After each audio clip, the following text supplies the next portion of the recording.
찬송가 10장으로 찬송하겠습니다. 10장 찬송입니다.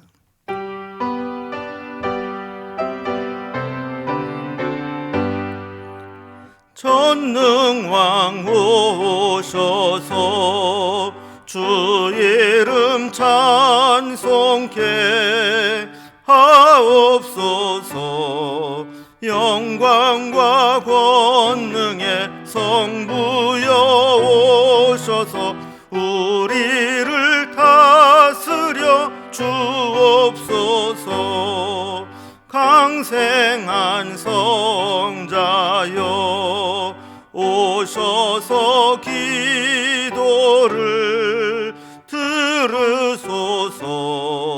택하신 백성들 복 내려 주시고 거룩한 마음을 주옵소서. 위로의 주 성령 오셔서 큰 증거 주옵소서. 전능한 주시여 각 사람 맘에서 떠나지 마시고 계십소서. 성삼위일체께 한없는 찬송을 드립니다. 존귀한 주님을 영광 중 배웠고 영원히 모시게 하옵소서. 아멘. 오늘 함께 나눌 하나님 말씀은 구약성경 시편 74편 12절에서 23절까지 말씀입니다. 시편 74편 12절에서 23절까지 855면에 있습니다. 이 말씀을 제가 봉독하겠습니다. 하나님은 예로부터 나의 왕이시라. 사람에게 구원을 베푸셨나이다. 주께서 주의 능력으로 바다를 나누시고 물 가운데 용들의 머리를 깨뜨리셨으며 리워야단의 머리를 부수시고 그것을 사막에 사는 자에게 음식물로 주셨으며 주께서 바위를 쪼개어 큰 물을 내시며 주께서 늘 흐르는 강들을 마르게 하셨나이다. 낮도 주의 것이요 밤도 주의 것이라. 주께서 빛과 해를 마련하셨으며 주께서 땅의 경계를 정하시며 주께서 여름과 겨울을 만드셨나이다. 여호와여, 이것을 기억하소서. 원수가 주를 비방하며 우매한 백성이 주의 이름을 능욕하였나이다. 주의 맷 비둘기의 생명을 들짐승에게 주지 마시며 주의 가난한 자의 목숨을 영원히 잊지 마소서. 그 언약을 눈여겨보소서. 무릇 땅에 어두운 곳에 포악한 자의 처소가 가득하나이다. 학대받은 자가 부끄러이 돌아가게 하지 마시고 가난한 자와 궁핍한 자가 주의 이름을 찬송하게 하소서. 하나님이여, 일어나 주의 원통함을 푸시고 우매한 자가 종일 주를 비방하는 것을 기억하소서. 주의 대적들의 소리를 잊지 마소서. 일어나 주께 항거하는 자의 떠드는 소리가 항상 주께 상달되나이다. 아멘. 네, 오늘 살펴보게 되는 시편 74편은 이스라엘 백성들이 바벨론의 멸망을 당하고 또 주의 성전이 그들에게 짓밟히는 그런 상황을 배경으로 지은 시입니다. 이스라엘 백성들은 이렇게 하나님의 성전이 이방인의 손에 짓밟히고 나라가 망하게 된다라는 사실을 아무리 생각하고 이해하려고 해도 이해할 수 없는 일이었습니다.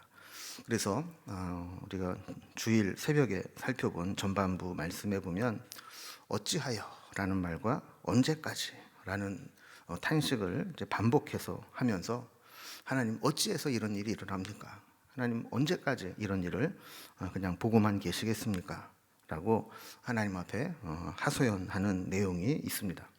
그러나 오늘부터 살펴보는 후반부는 이런 절망적인 상황에서 그냥 낙심만 하고 탄식만 하는 것이 아니라 적극적으로 하나님이 구원해 주시기를 소망하면서 하나님의 구원을 기다리는 그런 내용으로 되어 있습니다. 그래서 11절 말씀에 보면 하나님께서 이제 주의 오른손을 거두지 마시고 또 주의 품에서 손을 빼내셔서 이제 저들을 하나님의 손으로 멸해달라고 이렇게 기도하기 시작한 거죠. 그래서 오늘 본문의 내용은 이제 크게 두 부분으로 나누어지는데 12절에서 17절까지는 하나님이 우리의 구원자 되신다라는 고백을 이제 드리고 과거에 하나님이 우리를 어떻게 구원해 주셨는지 그런 내용들을 기억하는 내용입니다.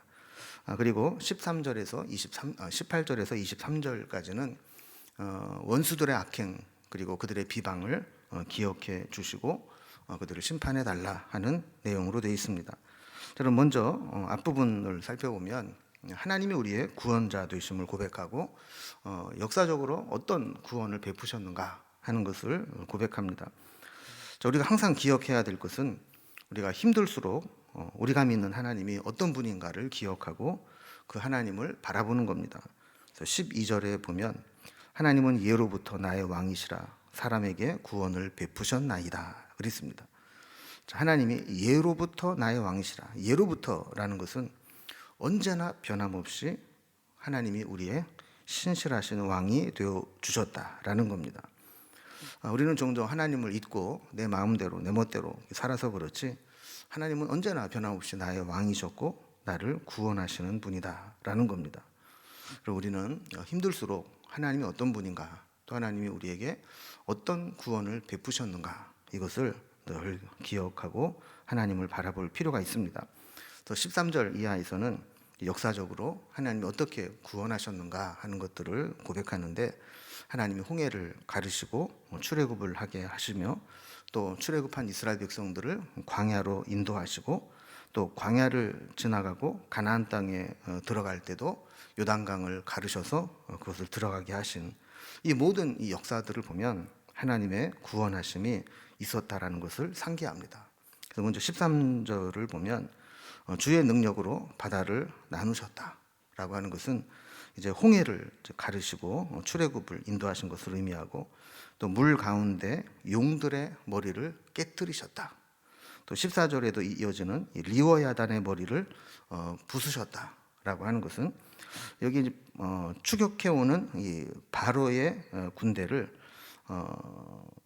홍해에서 수장시켜 버린 것을 의미합니다. 그래서 용이나 리워야단 같은 경우는 이렇게 물에서 사는 그런 사탄의 역할을 하는 하나님을 믿는 자들을 괴롭히는 자들을 상징하는 것인데 하나님께서 그들을 그렇게 멸하셨다라는 것을 의미하는 것이죠. 자, 그리고 이어서 보면 그들을 사막에 사는 자들에게 음식으로 주셨다. 이 사막이라고 하는 것은 이스라엘 백성들이 홍해를 건너서 나온 후에 광야를 지나가는 동안 하나님이 하나님 백성들을 먹이셨다라는 것을 의미하는 겁니다.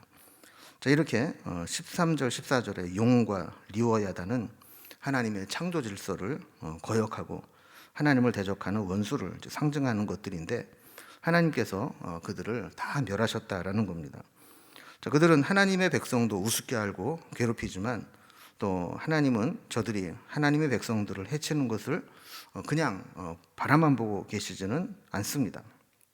자, 15절에 보면 광야에서 물이 필요할 때 바위를 쪼개어 큰 물을 내셨다 그럽니다. 그러니까 물이 없는 광야에서 저들에게 마실 물을 내기 위해서 바위에서 물이 나오게 하셨고 또 가나안 땅에 들어갈 때 흐르는 강물을 마르게 하셨다. 그러니까 요단강을 막으셔서 그 땅을 마른 땅을 건nom과 같이 그렇게 건너게 하셨다라는 겁니다. 자, 이런 것들을 보면 모든 것이 하나님의 능력으로 기적을 행하시고 이스라엘 백성들을 구원하신 내용들을 고백하고 있는 겁니다. 자, 그런데 하나님께서 우리를 인도하시고 구원하실 때에는 늘 이렇게 기적적인 방법으로 초월적인 능력으로만 우리를 인도하시는 것은 아닙니다. 일상적인 은혜를 베푸시기도 하는데 16절과 17절을 보면 낮도 주의 것이요 밤도 주의 것이라 주께서 빛과 해를 마련하셨으며 주께서 땅의 경계를 정하시며 주께서 여름과 겨울을 만드셨나이다. 그랬습니다. 그러니까 매일매일 우리가 밤낮으로 일상을 지내는 것, 하나님의 은혜이고 하나님 함께 하셨다라는 겁니다. 또 자연의 질서를 유지시켜 주셨고 계절의 변화가 규칙적으로 일어나도록 간섭하시는 겁니다. 하나님은 천지를 창조하시고 하나님이 지으신 천지 만물을 하나님의 질서대로 유지시키시는 것이죠. 우리는 뭐 큰 기적이나 어떤 능력만 하나님의 은혜로 생각하기 쉽지만 또 대부분은 일상 속에서 우리가 늘 매일 반복하는 일상적인 삶에서 하나님의 은혜를 베풀어 주시는 것을 보게 됩니다. 자, 이렇게 하나님은 매일 우리의 삶의 일상을 통해서 그리고 때로는 기적과 능력을 베푸셔서 우리를 다스리시는 우리의 왕이시고 우리의 구원자가 되십니다. 그래서 우리가 힘들면 힘들수록 우리를 구원하신 우리의 왕 되신 하나님을 바라보고 또 하나님을 의지해야 되는 겁니다. 믿음은 지금 눈앞에 보이는 현실에 끌려다니는 것이 아니라 보이지 않는 하나님의 능력과 인도하심을 붙잡고 가는 것, 이것이 믿음입니다.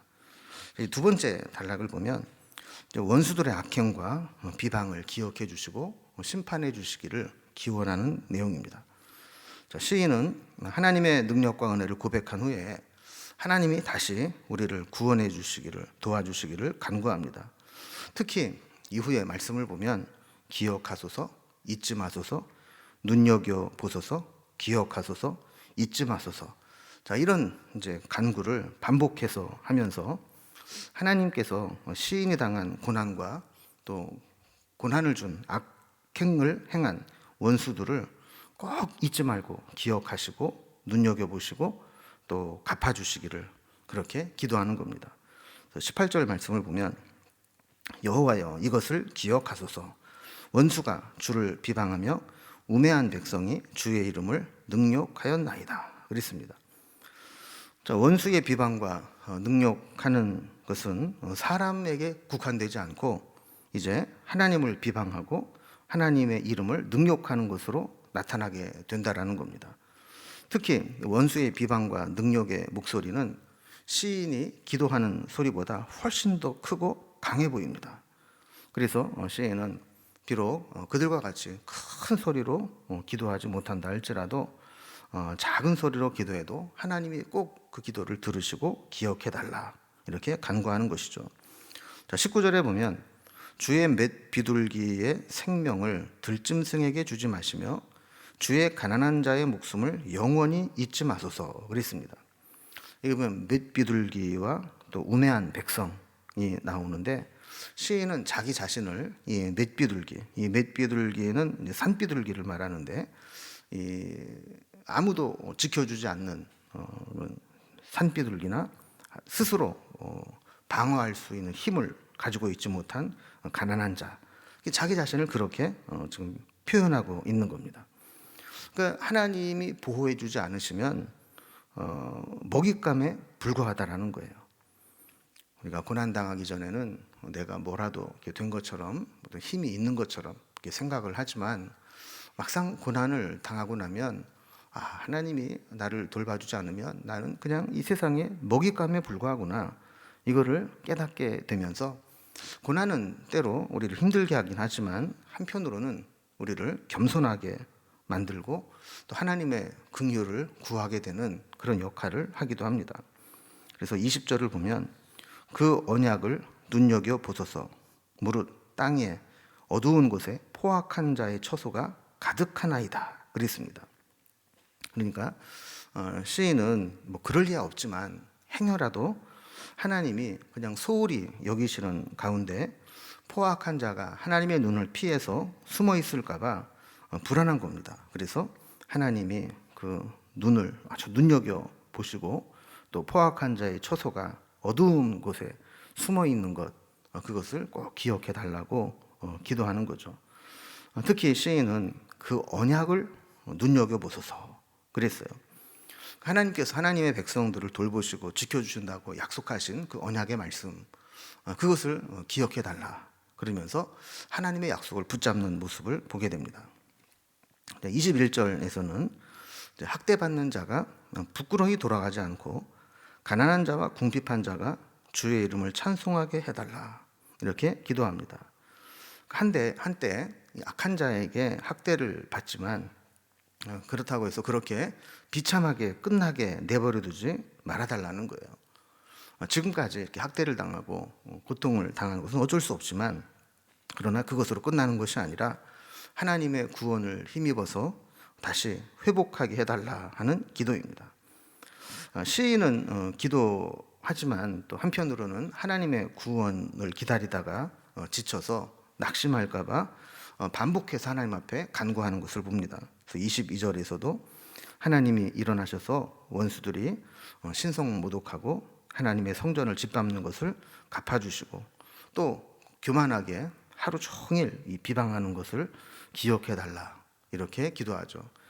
기억해달라고 하는 것은 단순히 좀 알아달라는 것이 아니라 그들을 기억하시고 심판해달라, 그들을 갚아달라 하는 기도죠. 하나님은 우리의 모든 것을 다 듣고 계십니다. 23절을 보면 우리의 기도도 들으시지만 주의 대적자들, 그리고 주께 대하여 항거하는 자들의 교만하고 패역하여 이 떠드는 소리, 이런 소리도 주님께 다 상달되어서 주님이 다 듣고 계신다는 거예요. 여러분, 우리가 그냥 보기에는 원수들이 우리보다 훨씬 강해 보이고 우리에게 두려운 존재처럼 보이지만, 그 원수들은 하나님 앞에서는 아무것도 아닙니다. 지금까지도 하나님의 백성들을 돌보시고 보호하시고 원수들의 손에서 건져내신 하나님께서 변함없이 우리를 돌보시고 인도하신다라는 것을 그는 고백하고 있는 겁니다. 오늘 말씀을 좀 마무리해 봅니다. 절망스러운 상황을 만날 때 우리가 반드시 해야 될 것은 하나님을 기억하시는 겁니다. 하나님이 어떤 분인가, 이것을 기억하고 붙잡는 겁니다. 문제에 빠져 있으면 그 문제에서 헤어나오지 못하고 점점 더 수렁에 빠지고 고통스럽기만 합니다. 역사는 과거에 지나간 사건에 그치지 않습니다. 과거에 하나님께서 우리를 구원하시고 인도하신 그 역사적 사실은 지금도 우리에게 유효합니다. 그래서 하나님이 어떤 분인지, 또 성경을 통해서 지금까지 살아오면서 내가 경험한 체험을 통해서, 그리고 수많은 믿음의 사람들의 간증과 고백을 통해서 하나님이 어떤 분인가, 지금까지 하나님이 우리에게 어떻게 행하셨는가를 확인하고 그 하나님을 붙잡고 하나님께 도움을 구하며 구원을 얻어야 되는 겁니다. 하나님이 우리 형편과 처지를 지켜봐 주시고 우리를 잊지 않으시고 기억해 주시면 하나님은 하나님의 때에 반드시 우리의 문제를 해결해 주시고 구원해 주시는 분입니다. 지금 하나님께 부르짖어 기도해야 될 힘든 상황은 무엇인지, 그리고 혹시 우리 문제에 빠져서 시선과 마음을 빼앗겨 버리고 하나님을 바라보지 못하고 낙심하고 주저앉아 있지는 않았는지 돌아보면서 우리 다시 한번 우리의 왕 되시고 우리의 구원자이신 하나님을 바라보고 그 하나님을 의지해서 우리 모든 힘든 상황에서 능히 이겨내는 그러한 삶이 될 수 있기를 주님의 이름으로 기원합니다. 기도하겠습니다. 하나님 아버지, 어찌하여 언제까지 이런 탄식이 나올 수밖에 없는 상황 가운데서도 우리가 하나님을 바라보고 하나님이 어떤 분인가를 기억하고 우리의 믿음을 잃지 않게 될 때 결국 하나님께서 하나님 백성들을 기억하실 뿐만 아니라 우리에게 악행을 행한 원수들의 그 모든 악행도 다 살피시고 기억하시는 것을 살펴보았습니다. 우리도 힘든 일을 만날 때마다 하나님을 잊지 않고 기억하게 하시고 지금까지 우리를 인도하시고 여기까지 우리를 도우신 하나님께서 지금 내가 당한 어려움도 능히 이겨내게 하시고 구원하실 것을 믿으며 하나님 손을 붙잡고 이겨내는 저희들의 삶이 되게 하여 주옵소서. 지금 내가 당하고 있는 여러 가지 힘들고 어려운 상황들, 기도의 제목들 주님께 다 내려놓고 십자가 그늘 밑에 가오니 주님 우리를 영접하여 주시고 구원하여 주옵소서. 우리의 모든 기도의 제목을 하나님께서 기억하시고 살피시고 인도해 주시기를 원하며 예수님의 이름으로 기도드리옵나이다. 아멘. 각자의 기도 제목들로 자유롭게 기도하시겠습니다.